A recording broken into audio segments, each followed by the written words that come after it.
रहमान रहीम। मैं हूं डॉक्टर राजा Mehdi Hasan, chief cardiologist Islamabad.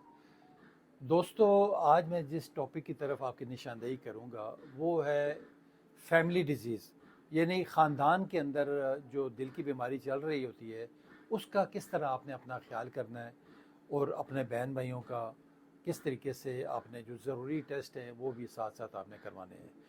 तो जब फैमिली के अंदर ये डिज़ीज़ मौजूद है, इस्केमिक हार्ट डिज़ीज़ जिसको हम कहते हैं, तो अगर आपके बहन जितने भी बहन भाई हैं तो वो कम से कम अपने जो बेसिक टेस्ट हैं उसमें क्या है, ज़रूरी टेस्ट हैं आपका कि शुगर लेवल है, आपको अपना ब्लड प्रेशर पता होना चाहिए, आपको अपना कोलेस्ट्रॉल लेवल पता होना चाहिए, और इससे बढ़ के आपको अपना बीएमआई लेवल यानी बॉडी मास इंडेक्स, यानी आपकी जो ओबेसिटी है, यानी अगर आपको अपना वेट और हाइट पता है तो आप अपना बीएमआई लेवल चेक कर सकते हैं कि वो कहाँ पे आप फॉल कर रहे हैं, मोटापे के कौन से दर्जे पे आप हैं।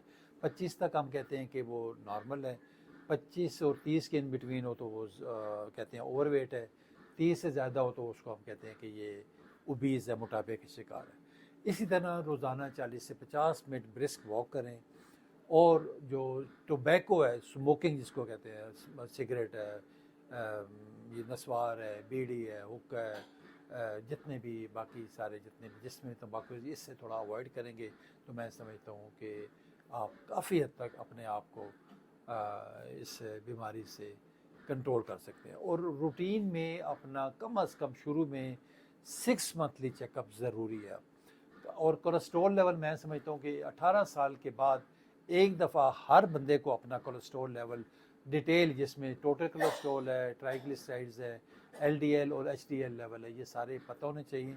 वो अगर नॉर्मल आए तो फिर आपने वो 5 साल बाद वो रिपीट करने हैं।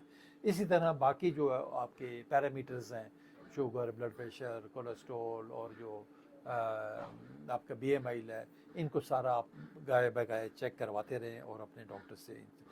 फैमिली डिजीज़ के हवाले से हमारे पास आज पेशेंट आए हुए हैं, सैयद ओन रज़ा। तो इनकी फैमिली में काफ़ी डिज़ीज़ है ये हार्ट की, और जब मैं इनसे बात कर रहा था अभी थोड़ी देर पहले तो इनके बहन भाइयों में काफ़ी अर्ली डिटेक्ट हुई और कई उनकी डेथ भी हो गई।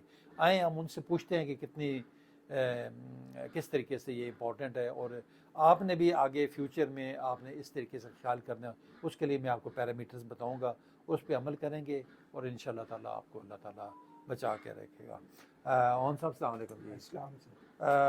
ओन साहब, हमारे जो व्यूअर्स हैं उनको बताइएगा कि आपने इस तरह मुझे बताया कि आपकी फैमिली के अंदर हाँ डिज़ीज़ जी है, मेरे और थोड़ा ताकि अवेयरनेस हो सके, और तो ताकि जिन लोगों की फैमिली में डिज़ीज़ है वो ज़रा कॉन्शियस हो जाएं और अपना मुकम्मल चेकअप करवाते रहें। मेरे फर्स्ट ऑफ ऑल वालिद साहब को था।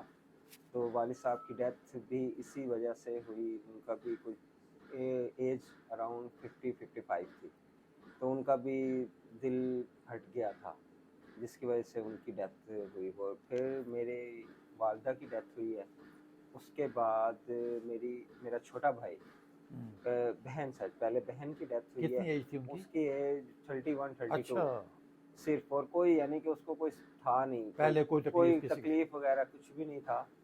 सडनली जिसे वो कहते हैं कि उसकी अटैक हुआ अटैक और हुआ कार्डियक और अरेस्ट में चली गई हों। चली गई और वो बेहोश हुई हैं। हम लेके गए हॉस्पिटल और उन्होंने कहा कि आप इतने 10 मिनट हो गए, उनकी डेथ हो गई। अच्छा। और मेरा वेरी छोटा सैड। भाई वो 41 ईयर का था। सो वो भी सऊदीया में जॉब करता था, पहले यहाँ पे था। तो उसका भी अचानक वो गिरा है अपने होम घर पे ही। तो जब एम्बुलेंस को बुलाया तो एम्बुलेंस के बुलाने तक उसको दोबारा अटैक हुआ है और उसकी डेथ हो गई। अच्छा। और यानी कि सडनली यानी कि दोनों डेथ्स हुई हैं। यानी कि बल्कि अब्बू की भी, जो मेरे वालिद साहब थे, उनकी भी सडनली हुई थी। यानी कि उनको कोई इश्यूज़ नहीं था किसी किस्म का, लेकिन अचानक ही क्या कहते हैं, मुझे भी यही था। मैं वॉक भी करता रहा हूँ, सब कुछ था। और पिछले लास्ट ईयर यानी अपना ख्याल मुकम्मल करते कर थे रहा आप, था, क्योंकि इसके मैं बावजूद फिर आपको? बावजूद भी मेरा लास्ट रमज़ान के अंदर मुझे अचानक शॉप पे बैठे हुए पेन हुआ है।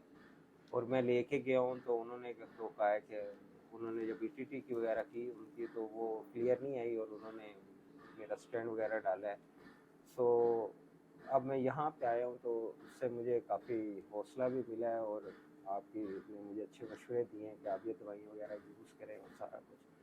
उससे अब इंशाल्लाह अल्लाह मौला करेगा बेहतर हो जाएगा सब कुछ। लेकिन ये है कि हमारी फैमिलीज में जो जी जी जी। हिस्ट्री ऐसी है, शुगर नहीं है पर हार्ट का इश्यूज है, किसी को भी शुगर्स नहीं है, लेकिन हार्ट जो है वो प्रॉब्लम्स कर रही हैं।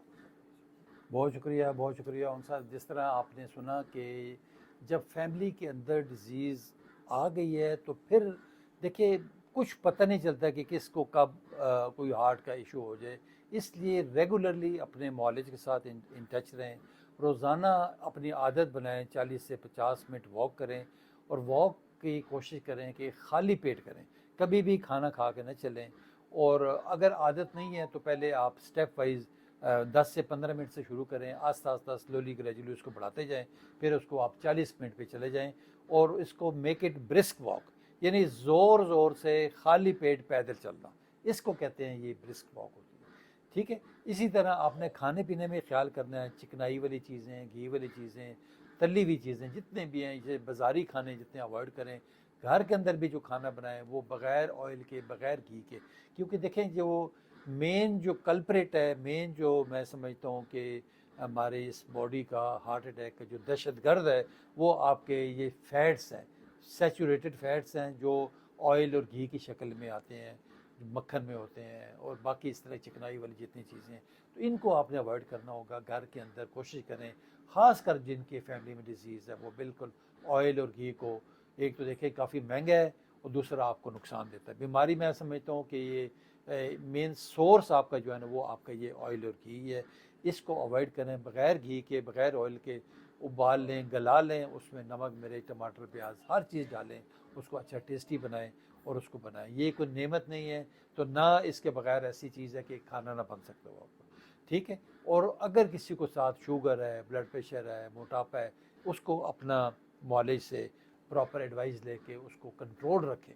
शुगर ब्लड प्रेशर को कंट्रोल करना इंतहाई ज़रूरी है, वरना यही बिगड़ के आपको हार्ट अटैक का बायस बनते हैं। फिर गुर्दों पे असरअंदाज होते हैं, गुर्दे फेल हो जाते हैं, उसकी वजह से भी हार्ट अटैक होने का ख़तरा होता है अगर वो शुगर और ये अनकंट्रोल हो जाए। इसी तरह स्मोकिंग मैंने बताया, जितनी भी टोबैको चीज़ है जिसमें तंबाकू इस्तेमाल होता है, आपका वो सिगरेट है, नस्वार है, गुटखा है, ई सिगरेट है, शीशा है, ये सारी चीज़ें नुकसानदेह हैं और आपकी शरीयानों को मज़ीद वो तंग कर देती हैं।